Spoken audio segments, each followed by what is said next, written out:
Bom dia, meus irmãos. Vamos todos tomar assento, começar o nosso culto. Sejam todos muito bem-vindos. Hoje temos a presença ilustre aqui do nosso pastor, que retoma suas atividades hoje, né? Mas, naturalmente, para preparar o culto é necessário pelo menos uma semana. Então, ele muito bondosamente nos permitiu que a gente oficiasse o culto hoje. Então, para iniciar agora, vamos louvar ao Senhor com o primeiro hino que está sendo projetado aí.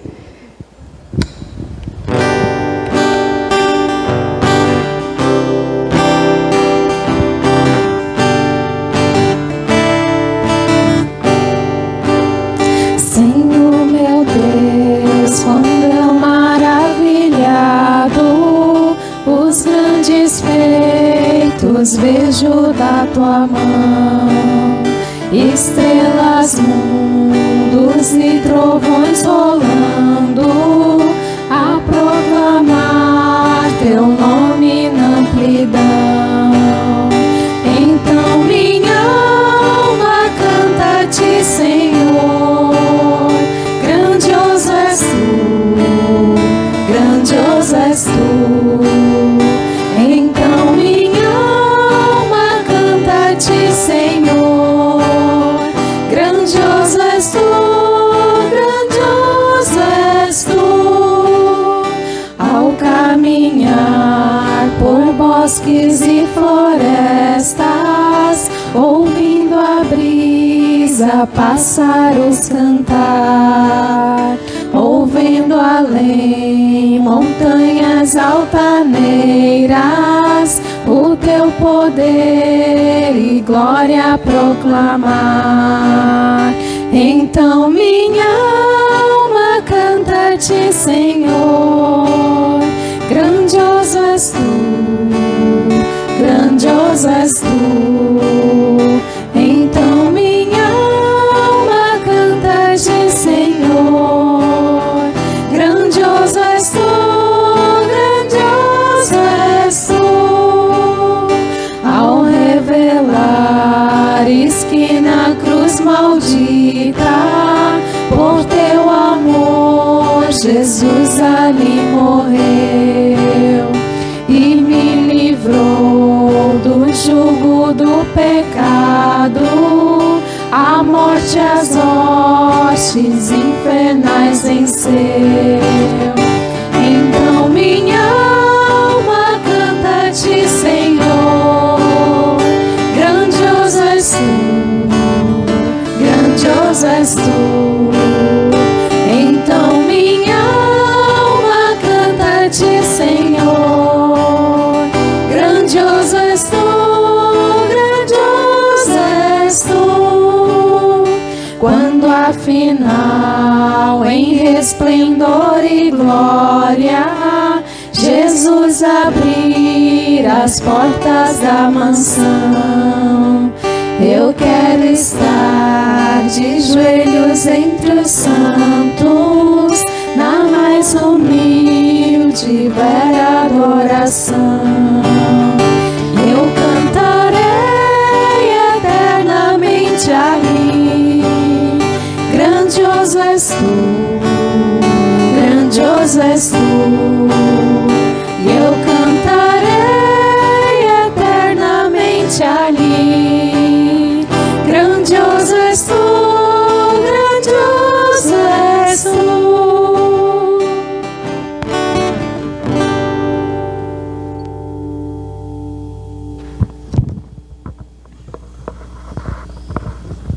Em nome do Pai, do Filho e do Espírito Santo. Amém. Amados no Senhor, de coração sincero, nos acheguemos de Deus, nosso Pai, e lhe confessemos os nossos pecados, suplicando-lhe, em nome do nosso Senhor Jesus Cristo, que nos conceda o perdão. Onipotente Deus, nosso Criador e Redentor, nós, pobres pecadores, te confessamos que somos por natureza pecaminosos e impuros e que temos cometido pecado contra ti por pensamentos, palavras e ações. Recorremos, portanto, ao refúgio de tua infinita compaixão, buscando e implorando a tua graça por amor de nosso Senhor Jesus Cristo. Misericordioso Deus, que deste o teu Filho unigênito para que morresse por nós, tem compaixão de nós e, por amor de Jesus, nos concede a remissão de todos os nossos pecados e, pelo teu Santo Espírito, aumenta em nós o conhecimento verdadeiro de ti e de tua vontade e a reta obediência à tua palavra, a fim de, por tua graça, alcançarmos a vida eterna, mediante Jesus Cristo, nosso Senhor. Amém. Ó Deus Todo-Poderoso, nosso Pai Celestial, teve compaixão de nós e entregou o seu Filho unigênito para que morresse por nós e, por amor de seu nome, nos perdoou todos os nossos pecados. E aos que creem em seu nome, lhes deu o poder de serem feitos filhos de Deus e lhes prometeu o seu Espírito Santo. Quem crê e for batizado será salvo. Concede-o, ó Senhor, a todos nós. Amém. O salmo de hoje é o Salmo 119, que nós vamos ler dos versículos 153 ao 160. E eu vou ler os versículos ímpares e a congregação lê os versículos pares. Olhe para a minha aflição e livra-me, pois não me esqueço da tua lei. Defende a minha causa e liberta-me. Vivifica-me segundo a tua promessa. A salvação está longe dos ímpios, pois não procuram os teus decretos. Muitas, Senhor, são as tuas misericórdias. Vivifica-me segundo os teus juízos. São muitos os meus perseguidores e os meus adversários, mas eu não me desvio dos teus testemunhos.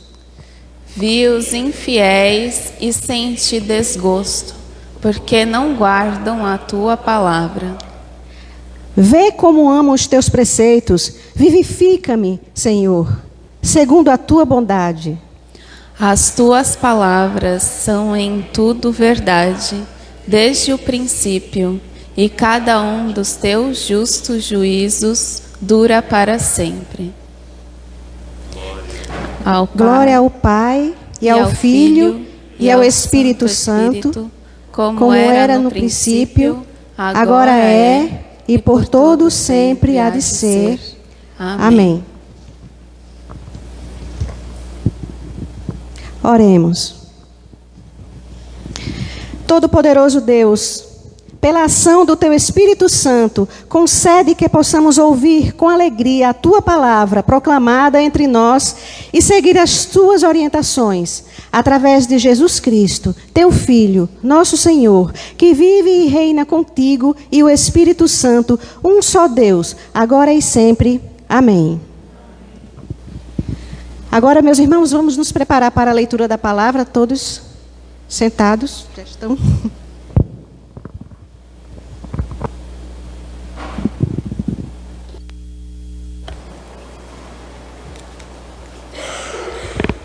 O Antigo Testamento de hoje está em Jeremias, no capítulo 28, nos versículos de 5 a 9.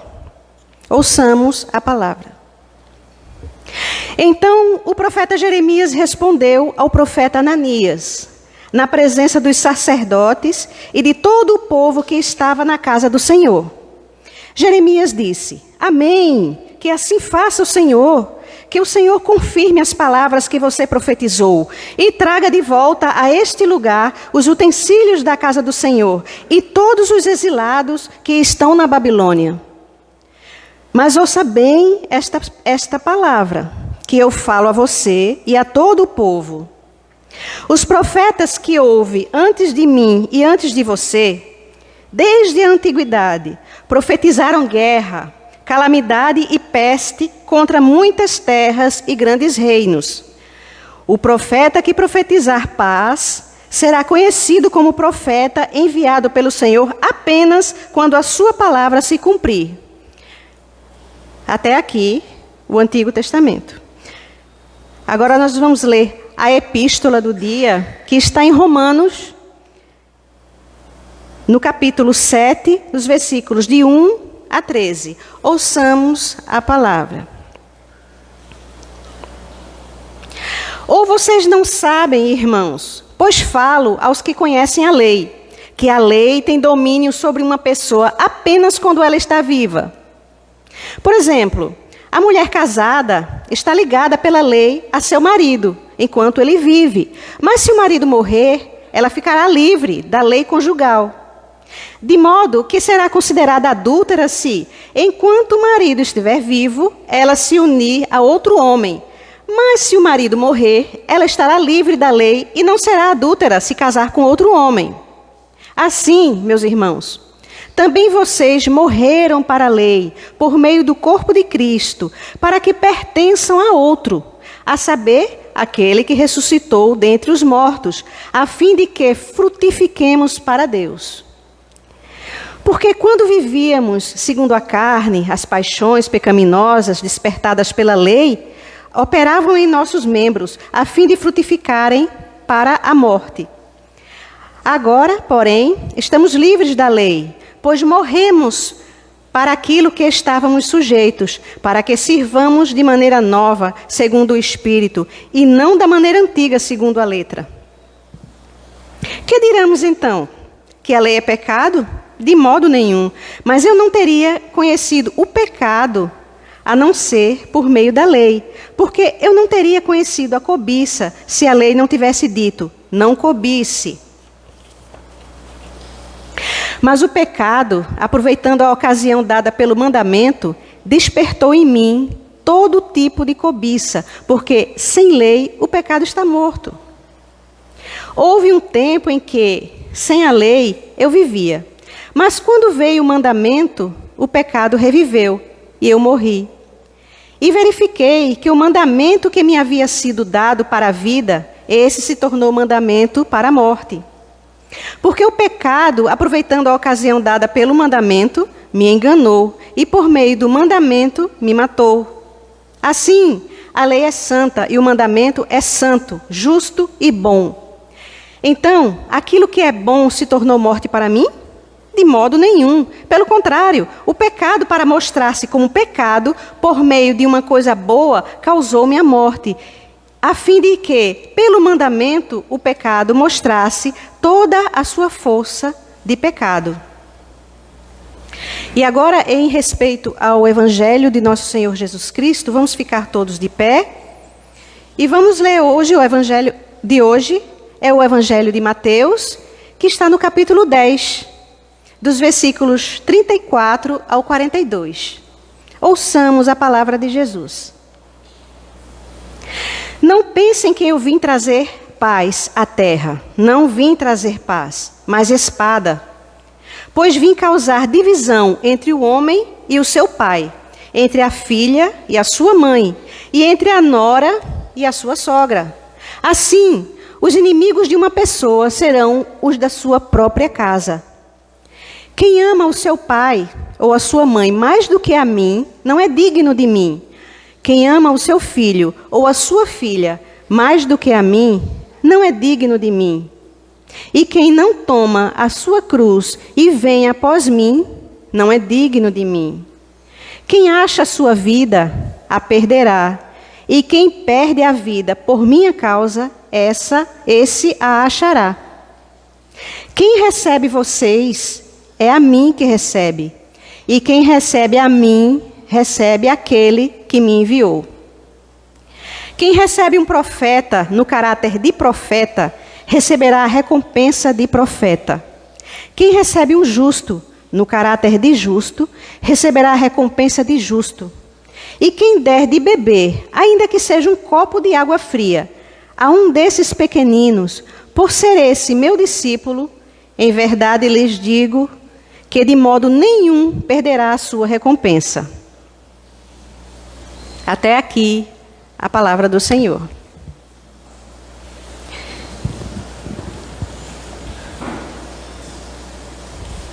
Agora sigamos com a confissão de fé, dizendo o credo apostólico. Creio em Deus Pai Todo-Poderoso, Criador do céu e da terra, e em Jesus Cristo, seu único Filho, nosso Senhor, o qual foi concebido pelo Espírito Santo, nasceu da Virgem Maria, padeceu sob Pôncio Pilatos, foi crucificado, morto e sepultado, desceu ao inferno, ao terceiro dia ressuscitou dos mortos, subiu ao céu e está sentado à direita de Deus Pai Todo-Poderoso, donde há de vir julgar os vivos e os mortos. Creio no Espírito Santo, na Santa Igreja Cristã, a comunhão dos santos, na remissão dos pecados, na ressurreição da carne e na vida eterna. Amém. Agora vamos louvar ao Senhor com o hino. Vem Espírito Divino.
Que Deus ilumine nosso entendimento na compreensão da palavra. O nosso objetivo aqui hoje é falar das demandas de Jesus. As demandas que Jesus faz em relação aos seus seguidores e chamá-los, a todos nós aqui presentes, à submissão plena e completa de Jesus. O pecado nos afetou de tal maneira a toda a raça humana que não existe uma solução parcial ou indolor para o problema que o pecado causou. A solução de Deus é radical E Jesus, ele apresenta de maneira muito clara essa solução através de suas demandas para pessoas que se dizem cristãs ou querem segui-lo. E hoje nós vimos isso na leitura do Evangelho de Mateus 10. Isso ficou muito claro, quais são as demandas de Jesus para os cristãos que querem segui-lo. Porque às vezes nós pensamos que ser cristão é uma opção como tantas outras que nós fazemos. É só uma escolha, como escolher a cidade que nós vamos morar, escolher a profissão que nós vamos seguir. E aí a gente escolhe, vou ser cristão. Ou mesmo por osmose, quando nossos pais são também, aí a gente diz que quer ser cristão. Mas essa é uma opção que a gente não faz exatamente ideia do que representa ser um seguidor de Jesus. Porque se nós entendêssemos perfeitamente o que é ser um seguidor de Jesus, o que isso requer de nós, o número de seguidores de Jesus certamente seria bem menor. Hoje no mundo nós temos cerca de 8 bilhões de pessoas. 2 bilhões 180 milhões, mais ou menos, são consideradas cristãs, se dizem cristãs, né? Então, e ser cristão é algo que é muito maior do que nós imaginamos. Nós podemos ver isso no Evangelho que foi lido hoje, em Mateus, no capítulo 10.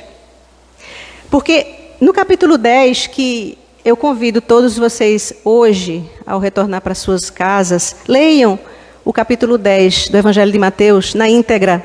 Aqui nós lemos só a parte que estava programada, mas leiam na íntegra para que todos entendam exatamente o que quer dizer esse capítulo, o que Jesus queria,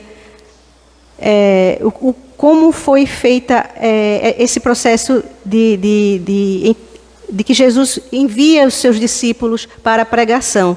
Ele começa o capítulo 10 mandando os seus 12 discípulos em missão, de cidade em cidade, de aldeia em aldeia, de vila em vila, pregando o Evangelho. E ele lhes dá autoridade para curar, para expulsar espíritos, demônios, enfim. Então, ele dá uma série de instruções. À medida em que eles iam pregar o Evangelho, Jesus os admoesta e explica como eles devem se comportar nos lugares aonde eles chegarem. Jesus os encoraja para que e lhes dá os dons, o poder de cura, de ressuscitar mortos. E aí ele apresenta as suas demandas para seus 12 discípulos. Ele apresenta essas demandas com muita clareza, não só para os 12, mas também para todos aqueles que a partir dali passarão a ser cristãos, passarão a seguir Jesus. Então são 3 demandas. A primeira é que se nós quisermos ser cristãos, nós temos que estar dispostos a sofrer por causa de Jesus. O cristianismo, ele nos livra de nossos problemas. Ele não nos ser cristão, assim, o cristianismo, ele não nos livra dos nossos problemas. Porque Jesus diz que nós temos que estar dispostos a sofrer por causa dele. E a razão dessas palavras está no versículo 34, quando ele diz: não pensem que vim trazer paz à terra. Não vim trazer paz, mas a espada. Então, isso são palavras muito fortes, que a gente precisa ter o entendimento disso. Porque, veja, o que ele não quis dizer com isso de forma alguma? Isso não significa que ele veio trazer guerra, quando ele diz isso. Ele não está nos encorajando a nós, a seus seguidores, a fazerem uso da espada para ferir. Jesus não é o mensageiro da paz retratado pelos falsos profetas, aquele anjo de olhos azuis e sempre com uma pombinha do seu lado. Não é isso, né? Porque ele, na verdade, ele não veio unicamente para pregar o amor. E ele diz, ele veio sim trazer a paz entre nós e Deus, entre a criatura e o Criador. Isso sim, foi a paz que Jesus veio trazer, a paz entre a criatura e o Criador. E ele fez isso por meio do sacrifício na cruz. Ele mesmo diz, não pense que vim acabar com as guerras e as polêmicas, não foi isso que vim fazer. Mas ele não quis dizer que veio fundar uma religião baseada na violência, ou que nós deveríamos nos armar e lutar contra o resto do mundo, ou para converter os infiéis pela força da espada. Não. Ele quis dizer que por causa dele haveria muitos conflitos entre pessoas, cidades e países. E que a sua pessoa seria motivo de discórdia, polêmica e inimizade. E a razão começa pela própria apresentação que ele faz de si mesmo. É uma apresentação radical. Ele chega dizendo que é o Filho de Deus, que é o próprio Deus. E que somente através dele é possível chegar ao Criador e que sem ele todos estão perdidos. Então assim ele expõe a perdição da humanidade por causa dos seus pecados. E diz que ele é o caminho, a verdade e a vida. Então por essas afirmações, ele coloca uma espada nas mãos de quem não acredita. Por afirmar essas coisas, os seguidores de Jesus despertam hostilidade, inimizade e ódio por parte de quem não acredita. A espada não é para que seus seguidores firam o mundo, mas a espada pela qual os seus seguidores serão feridos. A pessoa de Jesus provoca isso por causa de suas demandas radicais.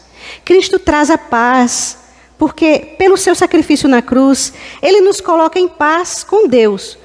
Mas não é um pacificador ou um resolvedor de problemas, ou estabelecedor de um reino de paz e harmonia.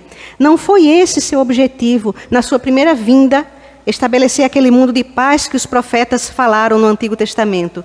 Ele não veio resolver todos os problemas do mundo quando veio há 2000 anos atrás. E nós sabemos disso porque toda a história, durante esses 2000 anos, a história dos cristãos é de perseguição, é de dor.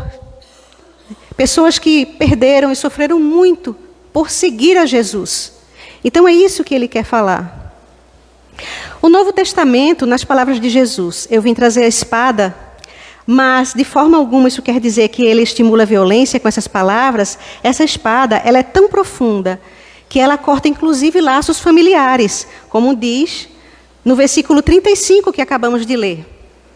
Que ele diz: pois vim causar divisão entre o homem e o seu pai, entre a filha e sua mãe, entre a nora e sua sogra. Veja que coisa séria, né?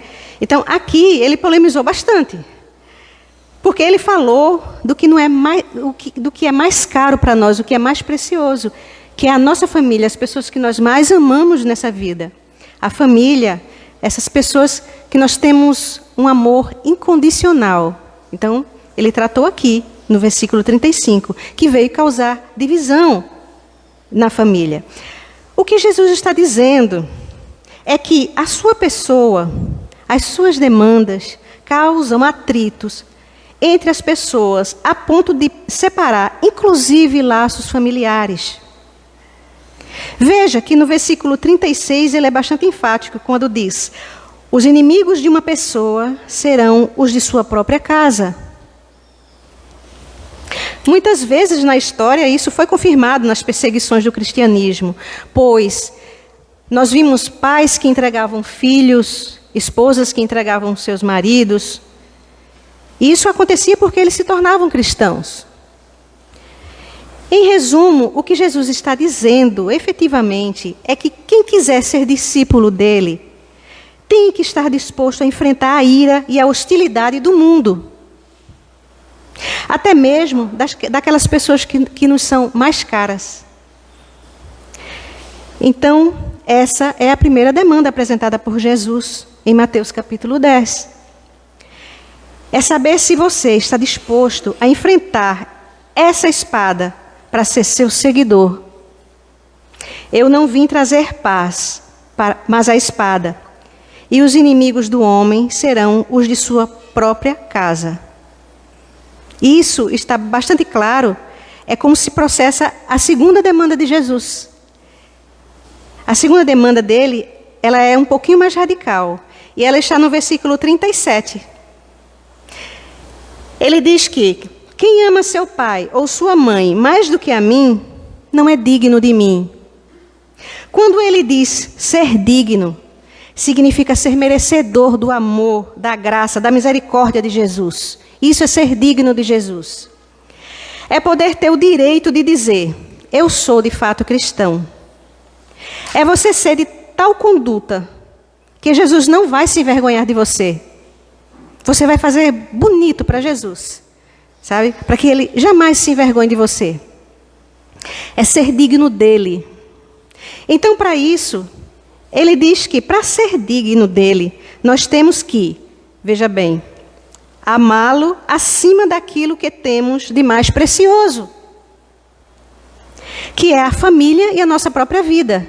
Então, nós temos que amar a Deus, a Jesus, acima de nós mesmos e das pessoas que nós mais amamos nessa vida, que é a nossa própria família. Aí, veja bem, com isso, ele não quer dizer que nós devemos negligenciar a nossa família, absolutamente não. Muito pelo contrário, nós temos que amar a nossa família, proteger, cuidar da nossa família, jamais negligenciar a nossa família. Nossa família, nossos amigos, as pessoas que nós amamos, né? Não podemos negligenciar. Então, ele não quis dizer isso, não.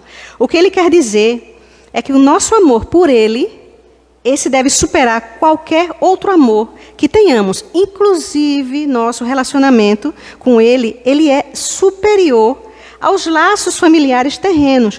Porque os laços terrenos, um dia vão acabar. São passageiros, mas as relações no reino celestial, essa não é passageira. São essas relações que prevalecem. Então, as relações familiares daqui, da terra, poderão não ser as mesmas que estarão no reino celestial. Tomara que sejam, né? Mas poderão não ser. Porque para Deus, o que vale é a irmandade, é a família da fé.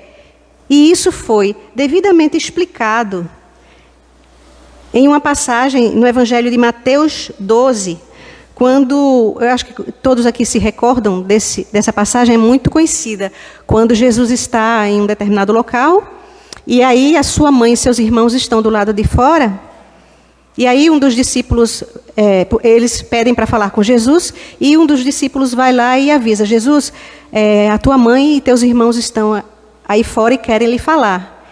E aí Jesus diz, quem é minha mãe? Quem são meus irmãos? E aí ele estende a mão para os seus discípulos e diz, esses são a minha mãe e meus irmãos. E ele segue dizendo que qualquer um que fizer a vontade de meu Pai, esse é minha mãe e meu irmão. Isso quer dizer que se chegar a ocasião de tivermos que escolher entre a nossa família e Jesus Cristo, a decisão deve ser em favor de Jesus Cristo. E isso é uma coisa muito difícil, a gente reflete bastante sobre isso, porque nós temos muitos exemplos em relação a isso. Por exemplo, eu mesma já presenciei uma vez uma mãe crente, evangélica, cristã, que foi para a escola brigar porque seu filho havia sido suspenso porque tinha batido na professora.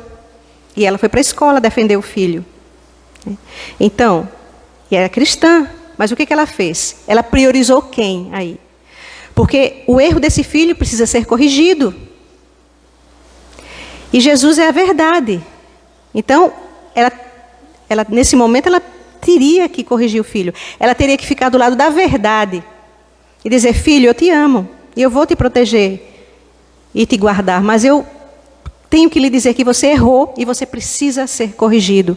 Você errou. Eu estou do seu lado, mas primeiramente eu estou do lado da verdade, que é do lado de Deus.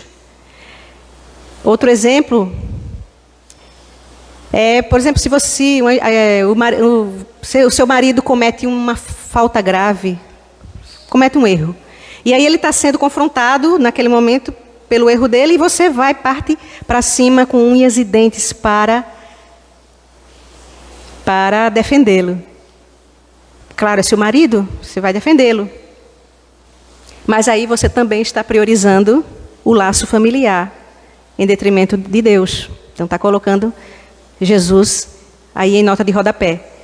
Porque o correto é você dizer, marido, eu amo você. E eu estou do seu lado. Se você for preso, eu vou junto, vou cuidar de você. Mas você errou. E se você errou, vamos corrigir esse erro, vamos fazer o certo. Né?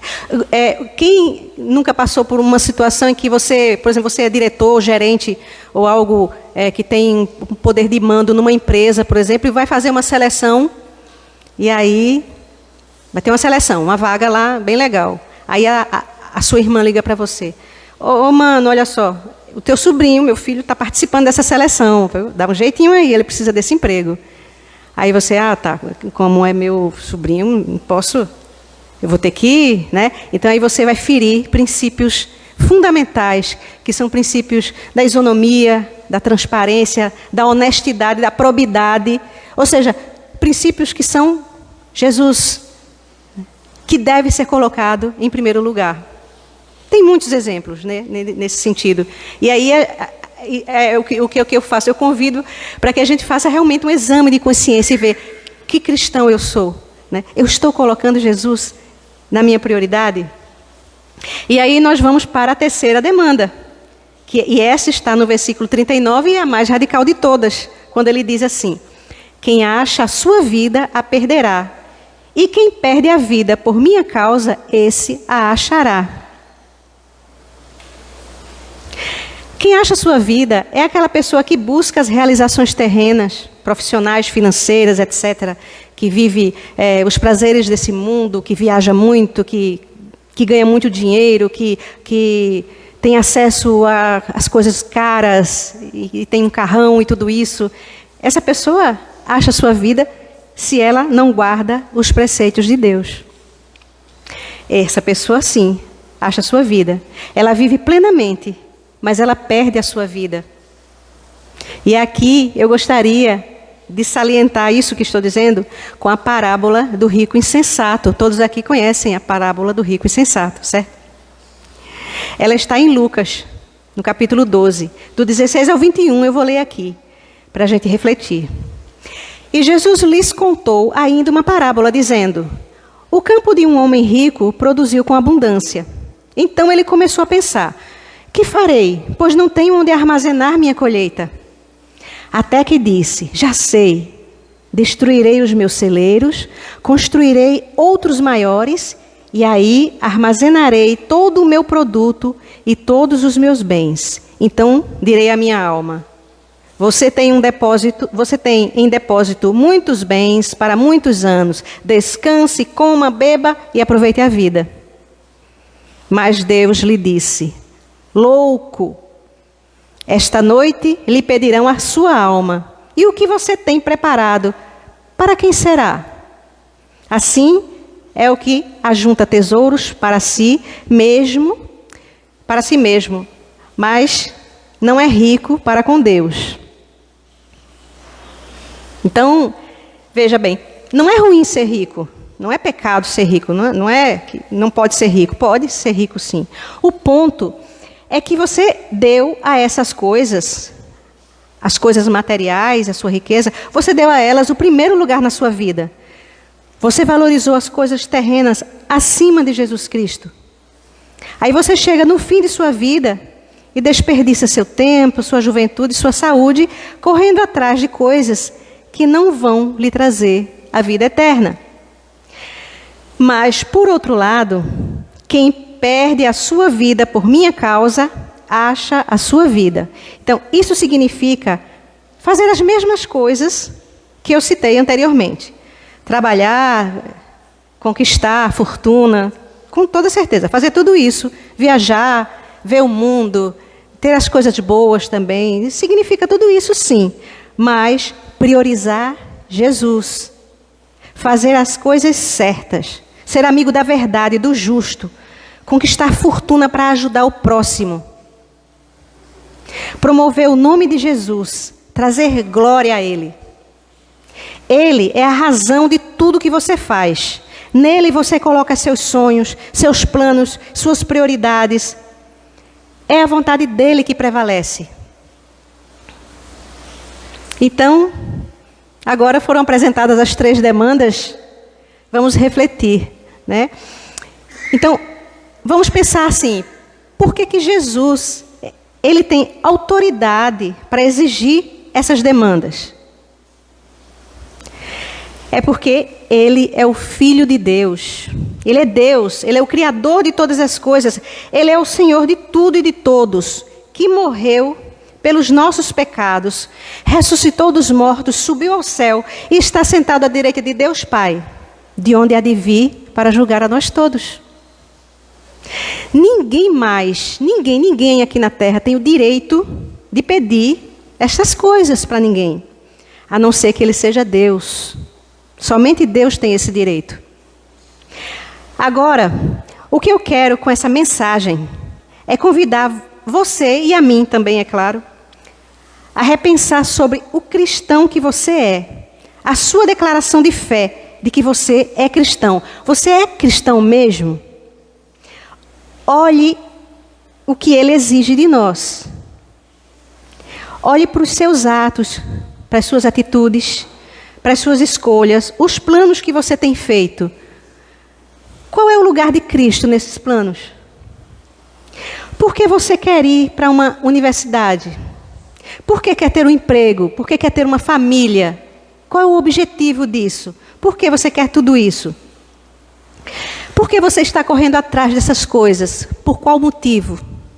Qual é o lugar de Cristo na sua vida? Você está priorizando Cristo? Você está dedicando tempo a Ele? Você gasta tempo lendo a Bíblia, lendo o Evangelho?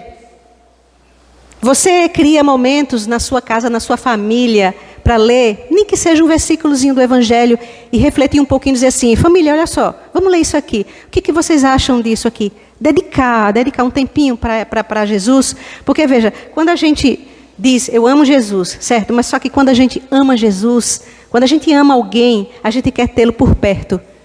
A gente quer que ele faça parte da nossa vida. Quer dar atenção para ele, quer que ele esteja conosco. É aquele sair de casa precedente de uma oração e de pedir: Jesus, eu estendo aqui a minha mão para ti e peço, segura na minha mão e vem comigo, me protege, me guia. Vem comigo, só pela tua companhia, para que eu tenha a melhor companhia de todas. É isso. É disso que eu estou falando. Qual é o lugar de Jesus na sua vida? Então eu espero que todos nós aqui hoje saiamos daqui com essa reflexão. Que a partir de hoje, você e eu, a gente decida colocar Jesus Cristo como prioridade na nossa vida. Amém?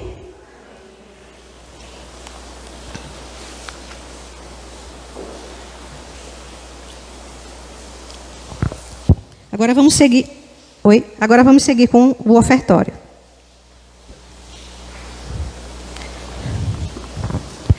Cria em mim, ó Deus, um puro coração, e renova em mim espírito reto. Presença, e não retires de mim o teu Espírito Santo. Torna a dar-me a alegria da tua salvação e sustém-me com voluntário espírito. Amém. Amém.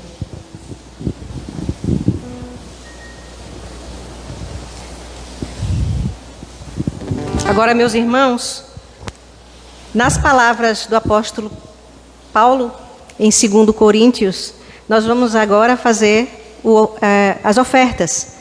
Em 2 Coríntios, o apóstolo diz: cada um dê conforme determinou em seu coração, não com pesar ou por obrigação, pois Deus ama quem dá com alegria. E por isso nós vamos ouvir o hino 70 do Louvai ao Senhor, enquanto todos podem vir aqui na frente fazer as suas ofertas.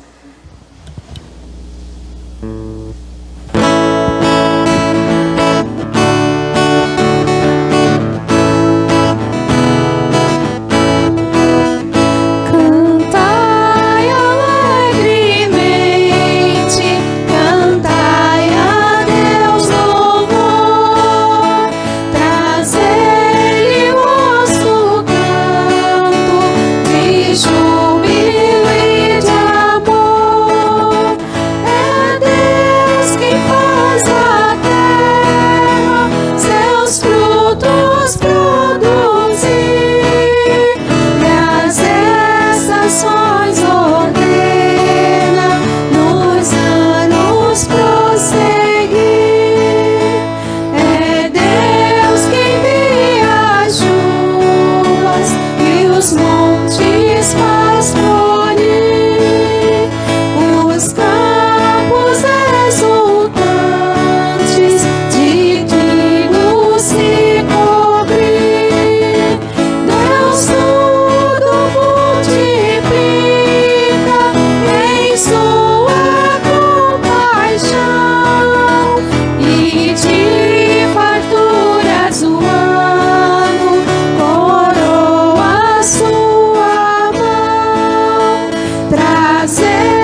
Agora nós vamos suplicar ao Senhor, na oração geral da igreja, e temos alguns pedidos aqui, pedidos de súplicas. O senhor Luiz Miguel pede pela Malvina, pela cirurgia que ela vai fazer. Eu peço ao bondoso Deus pela Ana Cecília e Ana Carolina, pela morte de seu cãozinho, Bonner, que foi ontem à noite, e isso é muito doloroso. A gente sabe que perderam o nosso animalzinho é como perder um filho. Também peço pelo Lucas e Ana Carolina, que estão numa crise de relacionamento. Peço também por Daniel e Milena, que estão também numa crise de relacionamento. O Vitor pede pelo nosso querido pastor Mateus, pela sua saúde. E a Julieta, ela pede pelo Luciano Cardinal também, pela sua saúde. Oremos, todos de pé.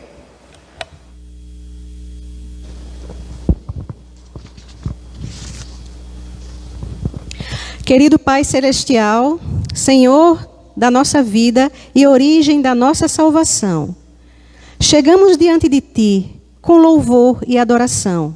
Tu nos trouxeste das trevas à luz e transformaste o nosso medo em fé.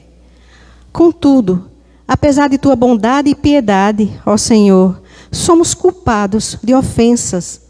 Muito rapidamente tomamos partido em questões religiosas promovidas por homens. Muitas vezes pecamos ao seguirmos antes aos homens do que ao nosso Senhor Jesus Cristo. Perdoa-nos, ó Senhor. Sara as feridas que têm sido causadas pelas nossas palavras e ações imprudentes. Envia o Teu Espírito Santo para motivar a todos os corações que em Ti reconhecem o Senhor a caminharem em paz, harmonia e unidade. Usa-nos, ó Senhor, para eliminar essas divisões em Teu corpo, a igreja, que atrapalham a missão de trazer o mundo para Cristo. Ajuda-nos a manter a unidade do Espírito no vínculo da paz. Ajuda-nos, ó Senhor, para que nos concentramos na missão de pescar pessoas. Dá-nos o espírito de sacrifício para colocarmos as necessidades físicas e espirituais das outras pessoas acima das nossas conveniências.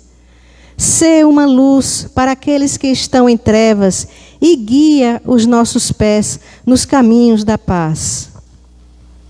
Te pedimos, bondoso Deus, pelas súplicas que hoje foram apresentadas aqui na igreja, o Luiz que pede pela Malvina, pelo sucesso de sua cirurgia que irá fazer,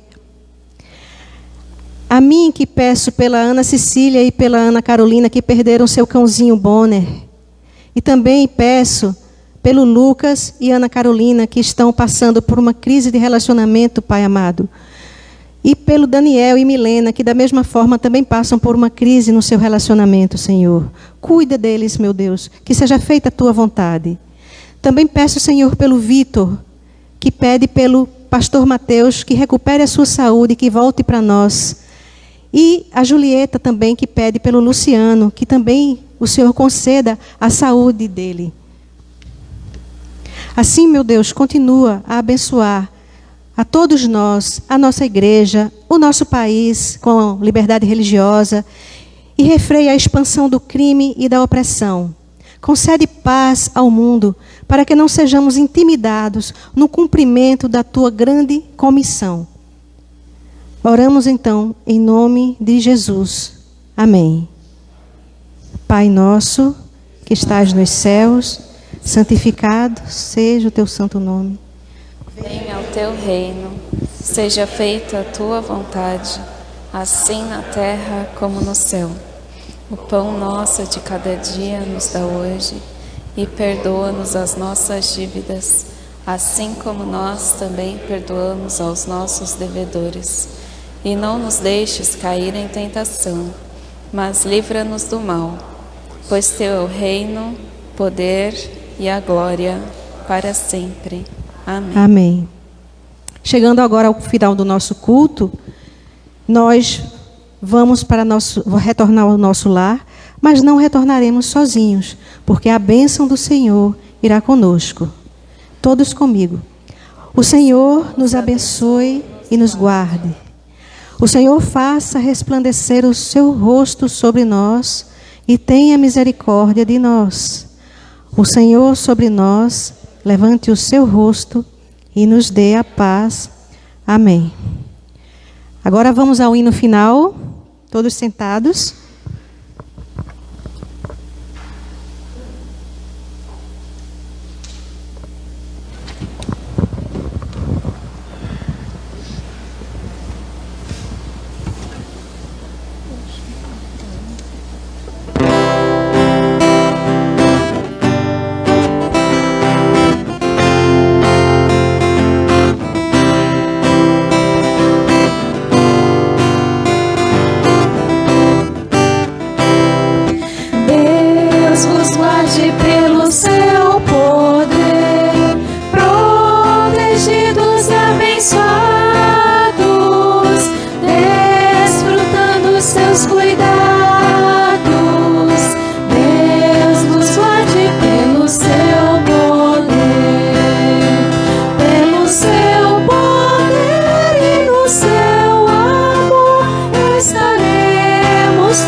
guarde em sua luz.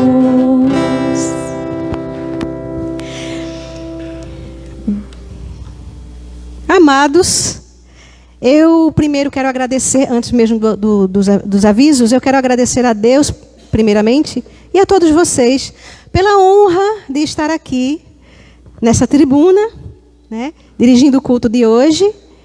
E agradeço muito ao pastor Mateus, que de forma muito generosa permitiu que a diaconia tomasse a frente do culto hoje, porque ele estava convalescendo e hoje retorna às suas atividades.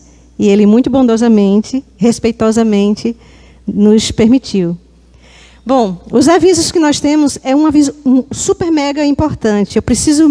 Nós precisamos, nossa igreja precisa de todos vocês no sábado aqui. Faça chuva, faça sol, pessoal, nós vamos fazer um bazar. E esse bazar é o início, esse ano, veja bem, na metade do ano já, mas nós estamos iniciando as atividades do nosso departamento de ação social e nós precisamos contar com o apoio da igreja, né? É claro que já agradecendo aqui por todas as doações que recebemos, mas a gente precisa vender essas doações. Então, no sábado, das 8 às 13, nós estaremos aqui na maior festa, fazendo o nosso bazar. Contamos com o apoio de vocês. Um outro aviso que nós temos é a reunião da diretoria da terça-feira, que vai ser na próxima terça-feira, às 19h30. E eu gostaria de corrigir uma coisa que eu acho que o nervosismo que está aqui na frente, eu esqueci, foi de falar dos aniversariantes da semana, que na verdade nós tivemos uma aniversariante, que foi a Silvana.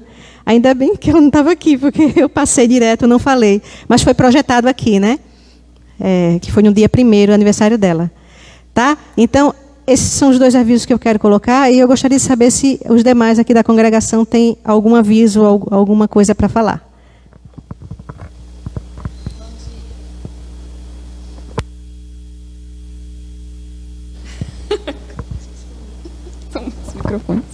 Bom dia a todos.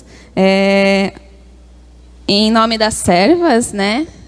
Primeiramente, não sei se vocês repararam, mas estamos com a concertina aqui em todo o terreno da igreja, então já dá um ar mais seguro.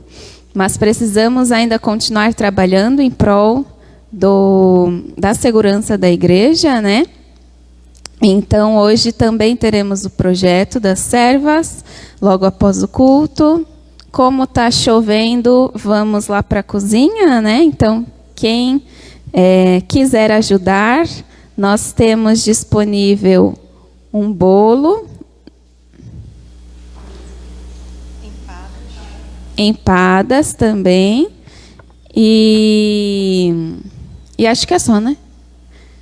Então, quem quiser ajudar com esse projeto de melhorar a segurança da igreja, vai lá na nossa barraquinha do projeto e é isso. Participem. Esse é o projeto para melhorar a segurança da igreja, né? Depois dele a gente tem outros projetos. A gente precisa melhorar nosso jardim. A gente precisa comprar equipamento. Aqui esse projetor está em seus últimos momentos, né? É Deus mesmo quem cuida. A gente precisa sempre estar trabalhando muito. Somos uma igreja pequena, temos poucos membros, né? Porque num domingo como esse, tão bonito, a gente tem poucos, mas é assim mesmo. A gente vai ser grande, a gente está crescendo. Mais algum recado, mais alguma coisa? Por parte da liderança? Então, eu desejo a todos um ótimo domingo e que Deus acompanhe em todas as suas ações e decisões durante toda essa semana. Amém.